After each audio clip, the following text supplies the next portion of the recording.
देव आहे का नाही नेमकं हेच कळत नाही. 2 दिवसापूर्वी साताऱ्यामध्ये घडलेली वेदनादायक घटना हे सगळ्यांना माहीतच असेल. अक्षरशः ते व्हिडिओ बघितल्यानंतर अंगाला काटा येणारा हा व्हिडिओ होता. एकीकडे आनंदसुद्धा आहे आणि एकीकडे दुःखसुद्धा.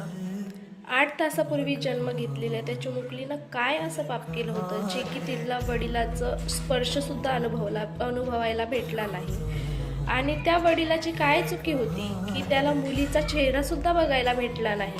चिमुकलीला जन्म घेऊन फक्त 8 तास झाले होते आणि तिच्या वडिलाची छत्रछाया तिच्या डोक्यावरून कायमची उडाली होती.